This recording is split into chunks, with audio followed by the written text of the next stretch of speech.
What makes me fearless is that my fear is not going to stop me. When you're really confident, it's almost like you don't think. Hi everyone, welcome to another episode of Think About It with me, Victoria Azarenka. Today, it is my pleasure to introduce to you my new friend, Sasha DiGuilian. Sasha is a fellow athlete and a professional rock climber. In this episode, we share what it takes to overcome challenges both mentally and physically on a daily basis from two different sports. It was great to connect with a like-minded female athlete, and I know you all will take something away from this chat. Sasha, welcome to the show. Thank you for being here. Thanks for having me on your show, Vika. I am so excited to chat with you. I've been learning a lot about you before this talk, but I'm super excited to learn even more and go deeper into conversation and kind of see, a different perspective from your world, your culture, a little bit of your field.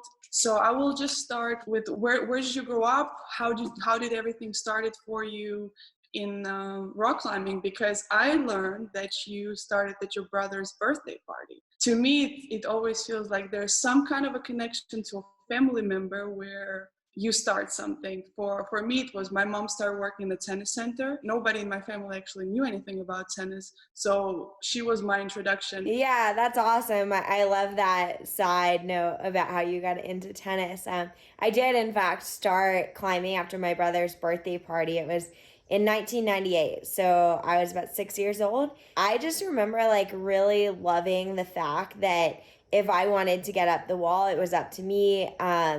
There wasn't really anyone else that I needed to depend on. And the employee working the birthday party told my mom, hey, your daughter's really great. She should consider coming back and joining our junior team program.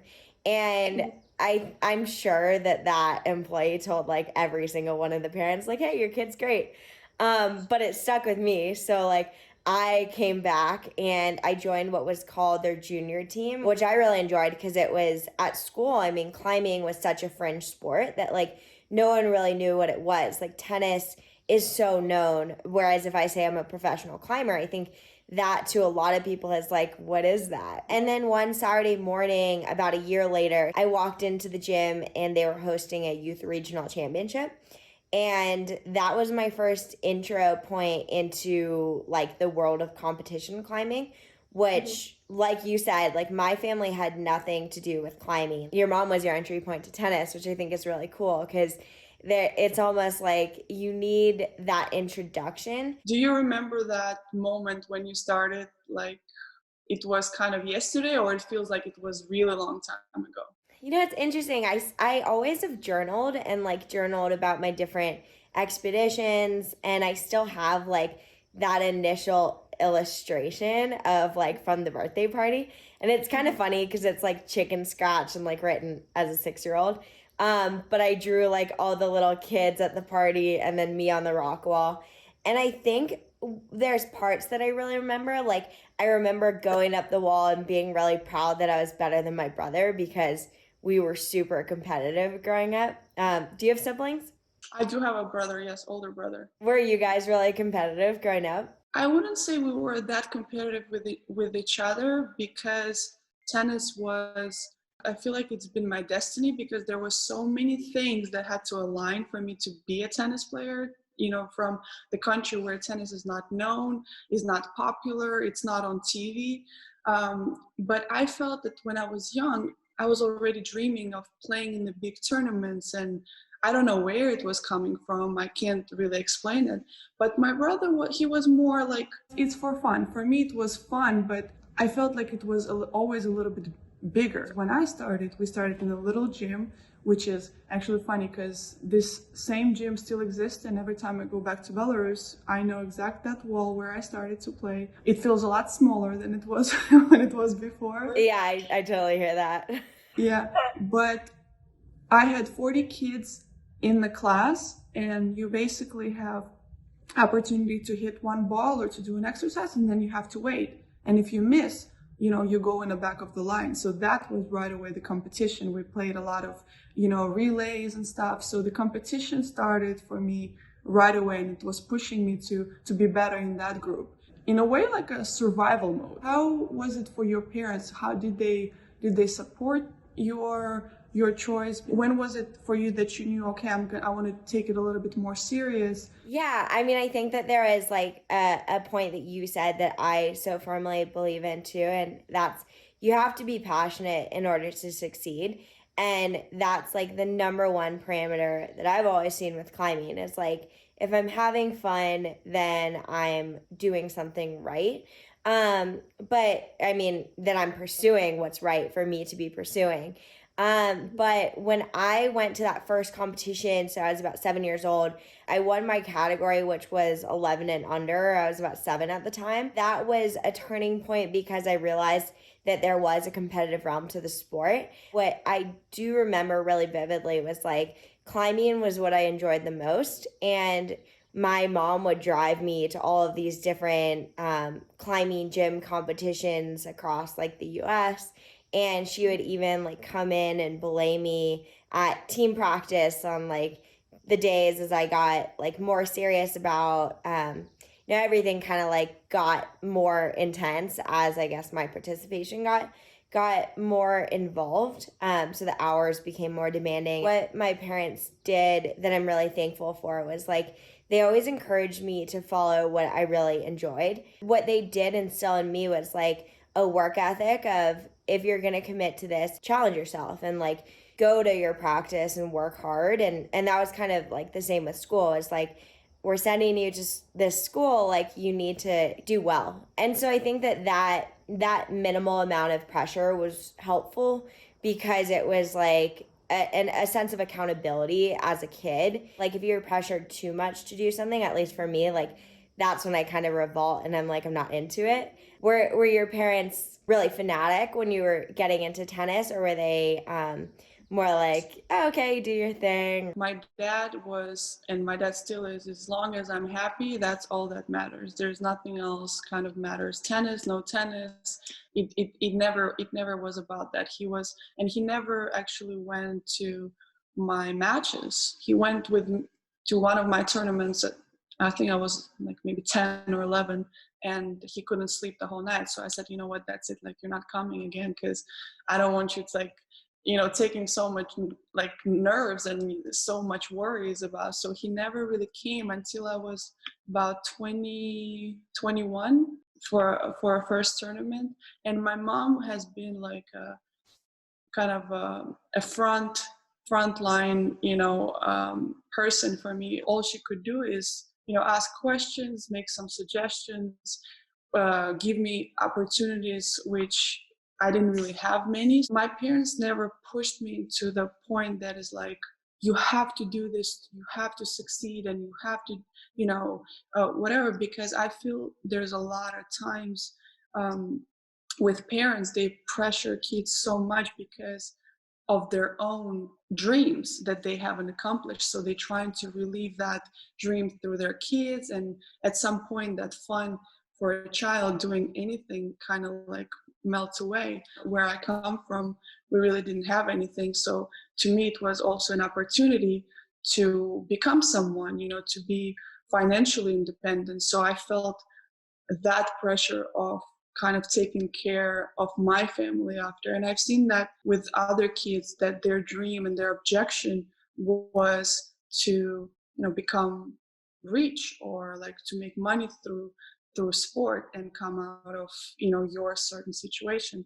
But to me, even though that was a reality in a way, it never was a drive. My motivation was, I want to be the best. I want to train. I want to do because I want to be the best. I want to win tournaments. The rest will kind of go into place. What was for you like the motivation behind achieving the bigger things? Because from what I've seen on your videos, what I've read, you are very, very competitive. Yeah, no, I just to round that point out, like my dad who passed away a few years ago always said to me 3 things before I went on any trip, and it was have fun, be safe, and do your best.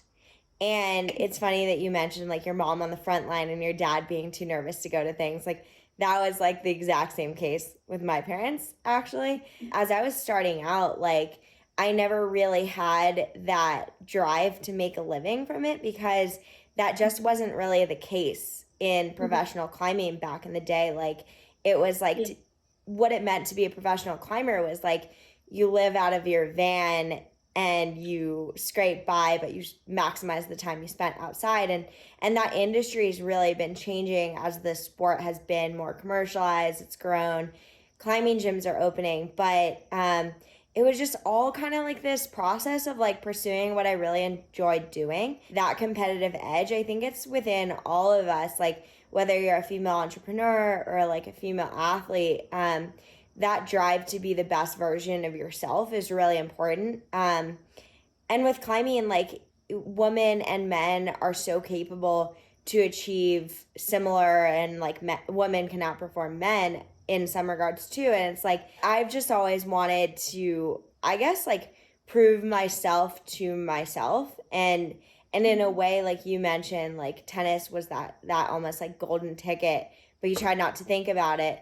I think that with climbing, like I just wanted to almost like legitimize what I really love doing too to my parents, and like show I can succeed in following my passion and I can make a living from it, and I'm going to find out a way how to. Climbing's a lot about like endorsement deals, and it's an individual sport. So in some ways you build your own schedule, even like with the competition format, which I retired from competition like a few years ago, and now I just focus on free climbing outside and like bigger expeditions.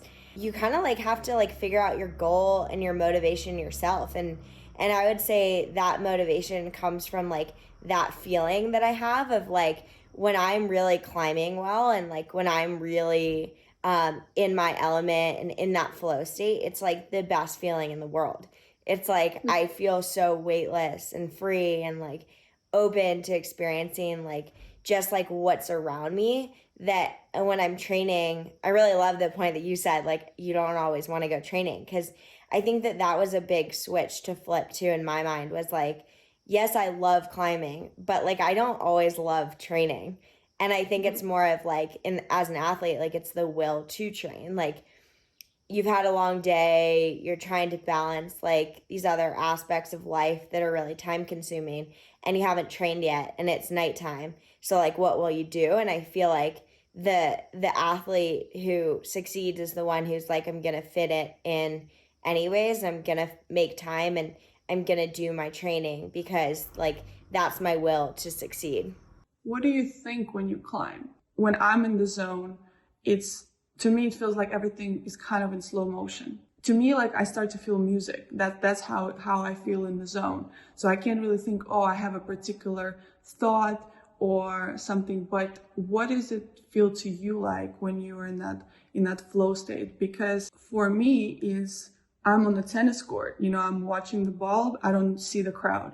It doesn't like the crowd doesn't exist to me, but you're hanging off the cliff. So Oh, I love that aspect that you said, it breaks down to like a slow motion music, because I can so relate to that. I think that when I'm in that flow state, like the only thing I'm thinking about is the textures that I feel and the next movement in front of me. And it's like, it's almost like this methodical, like right foot move, left foot adjust.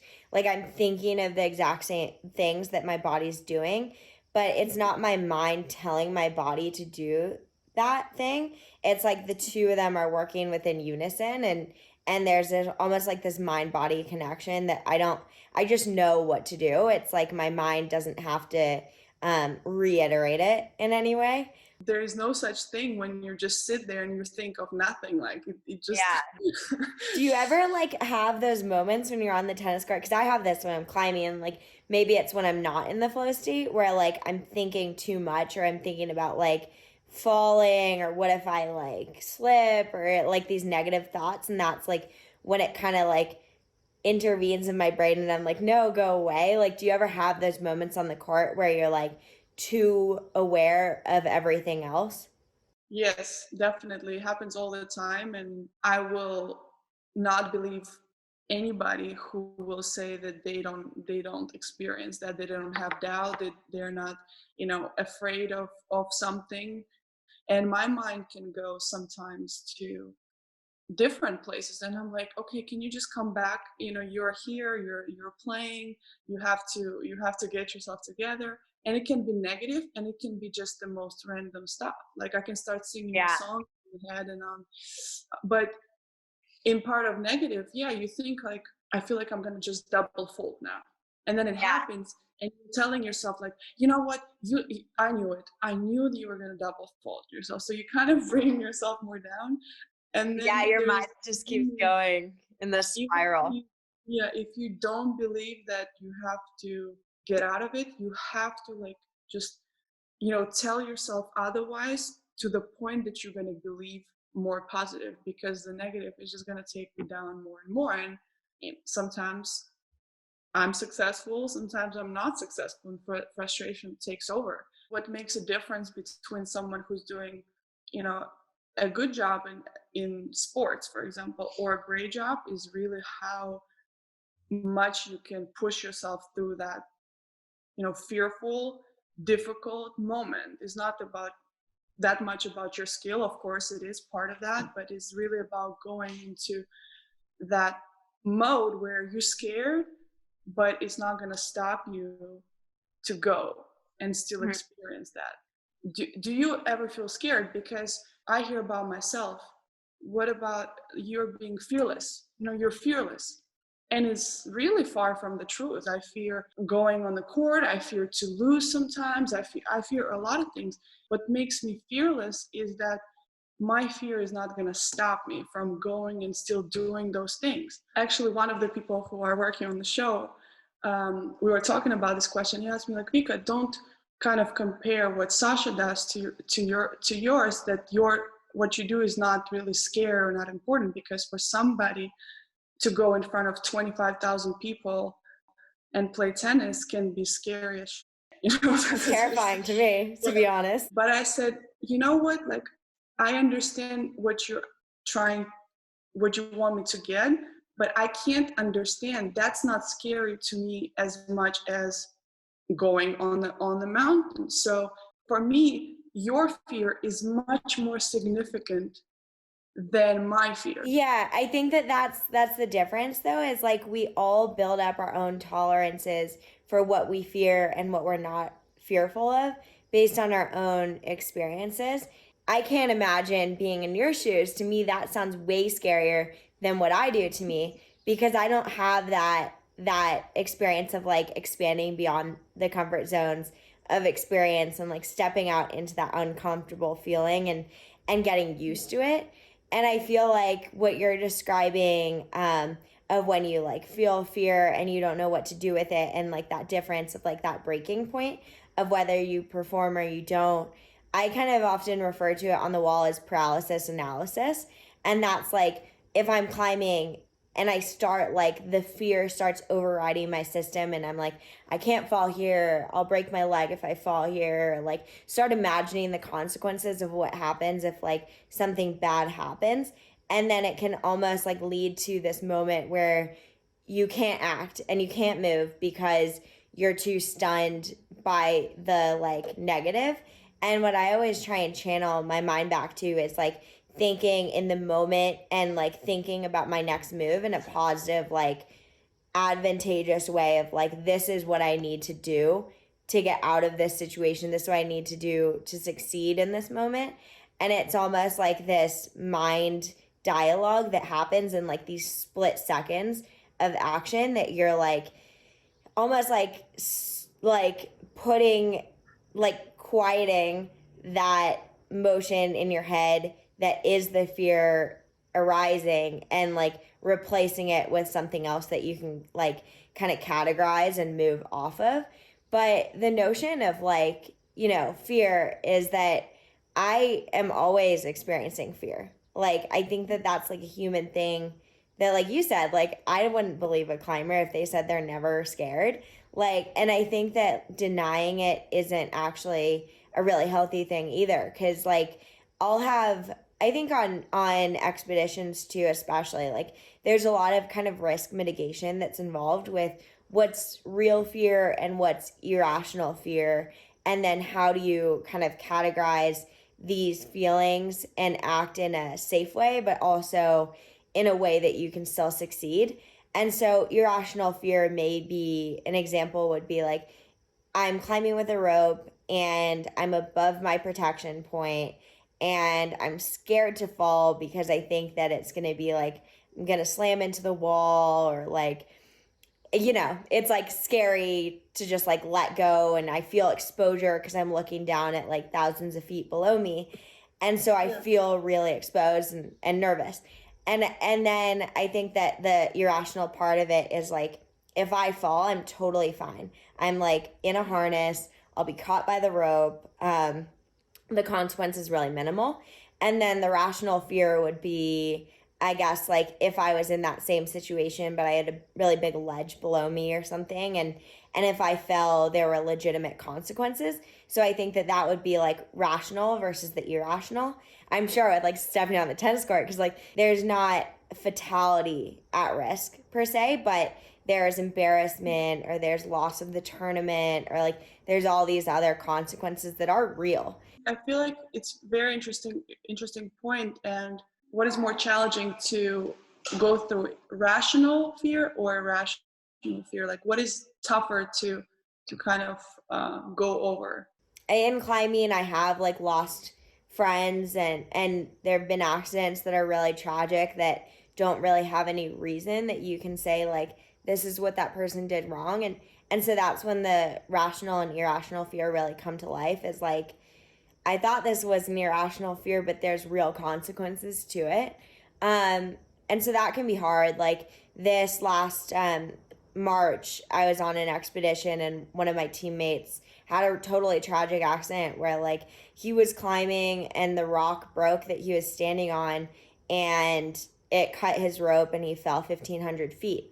And like that was terrain that I signed up for. That was like terrain that I was like, this is what I'm gonna be doing. And so I think that like in processing that, it was really hard, and it has been hard. I'm injured now, but like as I went back out climbing, everything that I held on to, like the rock, it felt like in my mind like this is gonna break and fall and cut my rope, and I'm gonna fall, and then like that's gonna be it. And it's hard to like kind of sort through it, because like on one hand it's real, and then on the other hand it's what I love to do. It's like what makes me feel the most alive.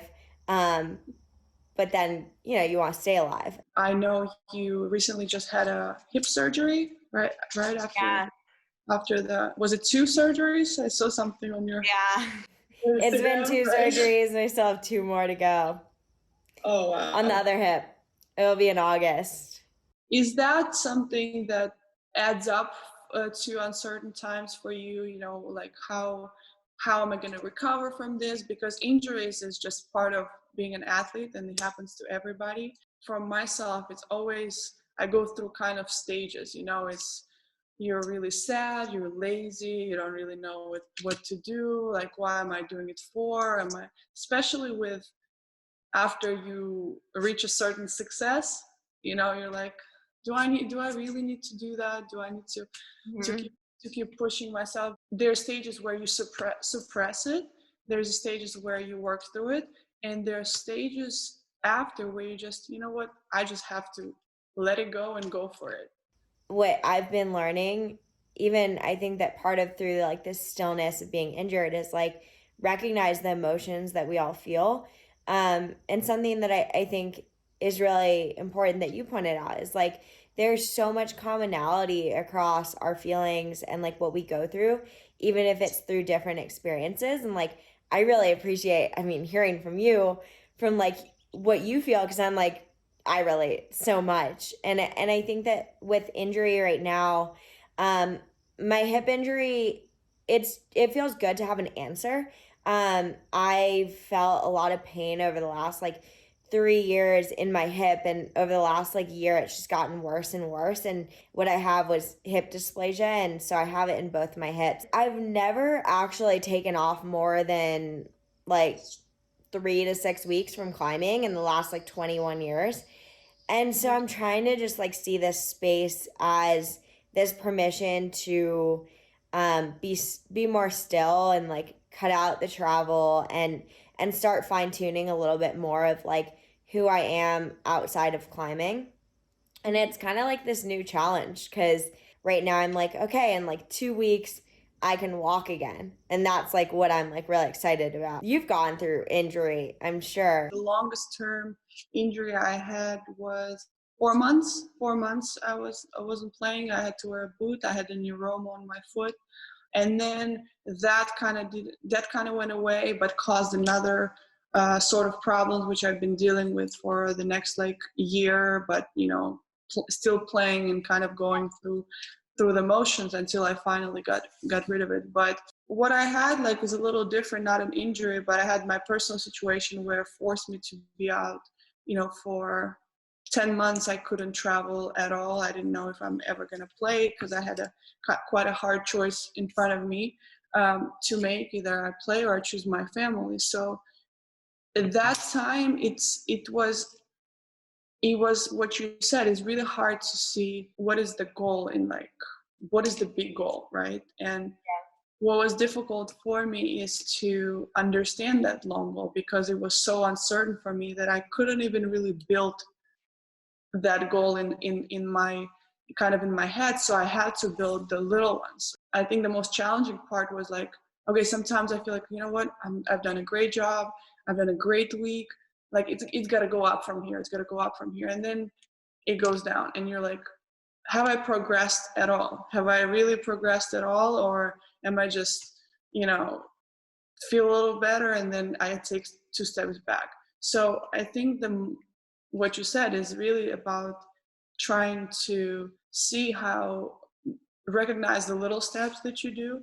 I've also learned that you are very passionate about women in sports. Something that I'm also very passionate about is to bring awareness to the world that everybody deserves kind of an equal opportunity. What are your passions? What are the things that taught you how to be a female athlete in very, very male dominant sport? Climbing's been a pretty progressive sport in the way that we do have equal pay in competition earnings. What I really want to see more of is more attention to women's sports and more media platforms that are supporting women in sports. So one of the things that I did was I started this production company called Female Focused Adventures. And my goal with that is to really capture and enable women content creators, but also to focus on women doing really awesome things in the adventure space. Like that's my goal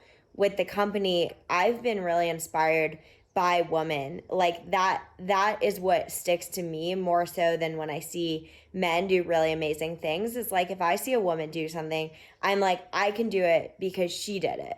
And it's almost like this relatability because as a woman, I relate to other women. So if it's like in the climbing world, one of my inspirations and who's become one of my mentors is Lynn Hill, who did the first free ascent of the nose in El Capitan. And what I really loved about like when I grew up and like really idolized her is kind of like the Billie Jean King figure for women's tennis. It's like, here's a woman who really paved the way for the foundation of other women to have that opportunity to pursue this sport and to be able to look at this figure in the sport and say like, it's possible. And then on the note of like being a mother, like you and Serena Williams and Allison Felix, like having children and then still like continuing your career and showing like, I can still be the dominant player that I am and like do both, I think is really important. Seeing a woman in her element really like owning it on the court or like owning it on the climb and being like, that's badass. And like, I relate to that. And it's not like I'm choosing one thing or another. It's like, this is like the all-encompassing female. Definitely. I can totally understand that. It's very complex topic that doesn't get enough attention. So I'm really glad to hear that you you use your platform, your voice to make that change. What has been your, I would say, most challenging moment for you in your life? What's something that you can look back and say, you know what, that kind of shaped me? I could objectively say losing my dad, I lost him quite suddenly, was a really transformative experience for me in my mind, because I realized the the brevity of life and like how things can really change in an instant. And I think I look back and like that objectively I could say like that was definitely one of, if not the most difficult time in my life. 2 years ago I went through a really divisive time that was really challenging for me. I lost my grandmother, and at the same time, there was really this culmination of cyberbullying that really went on, and it was being taking place by another professional climber who's a male in my sport, and he had really like targeted me in his harassment through the years of like online and offline behavior of just like making fun of me, or targeting the fact that I didn't deserve something that I have. And it goes back to these values of like, as a female athlete, like you shouldn't have to like explain why you have success if you've like worked hard to have that success. And as a professional athlete, I'm sure you experienced this, and it's like people want to be a part of the pie when the pie is like doing super well. But when you go through controversy or when you hit like a bottom, then like the people who aren't loyal flee. And like it's like they don't want to be a part of that, or they don't want to stand up for you. Yes, I agree with you there. Everybody wants to be around you when you are successful, when you can offer them something. I've noticed that in a lot of times in those moments, you're lonely. Yeah. There are things that you can learn from other people, and there are things that you just have to go through yourself, no matter how knowledgeable or how aware you are. You just gonna go through them. What is your next goal? I think my next immediate goal is just walking again in the near future. Yeah. And then I'd really like to get back to the point physically in my career that I was training for, and be a little bit more foundationally grounded. It's definitely going to be exciting for me now, knowing you a lot more, to follow your journey, and keep being inspired by your achievements and the things that you're going to do. And it's been such an really inspiring and conversation, and it showed me how many similarities, two people can have from different fields, different cultures, different competition, but bringing that kind of vision and showing it to other people of, just humanity. And you've been so open, so I really appreciate it. But before we finish, I would like to ask you some very easy, very short questions, but they will just help me to get to know you even better. So, Okay. Are you ready for them? Yeah, let's hear 'em. Okay. What is your favorite word? I would say fierce. I Cheers. love the word fierce. Yeah. What is your least favorite word? Um, fragile. Besides your profession, what is one profession you would like to do? It'd be awesome to try being a professional tennis player, but I do not stand a chance, so respect. I also always want to be a TV anchor. What is one profession that you would never do? Oh, so many. I'm awful at soccer. I couldn't be a soccer player. Okay. What is something that you admire about people? Yeah, I think that I really admire loyalty. It's a really important value. Yeah. And what is one thing that really turns you off of people? Ignorance turns me off. Okay. So the last question is, if God would exist, and the heaven would exist, and you arrive at pearly gates, what would you want God to tell you? I'd probably want him to say, "Thank you. You've done your best, and that's been enough." That's all for my questions. Awesome. I like him. That was like a curveball there. Yeah, I like to finish a little bit on a lighter note. We touched on so many kind of deep and heavy subjects that is nice to always finish with a little bit of a smile. Sasha, thank you so much for your time. I'm very grateful for this opportunity to get to know you. I hope we can meet in person one day. I know, I've got to take you climbing. It was so great to chat with you, and I'm excited to get to know you more. For me too. I hope to see you soon. And good luck with your recovery and the rest of the stuff. I'll be watching. Yeah, thank you. You too.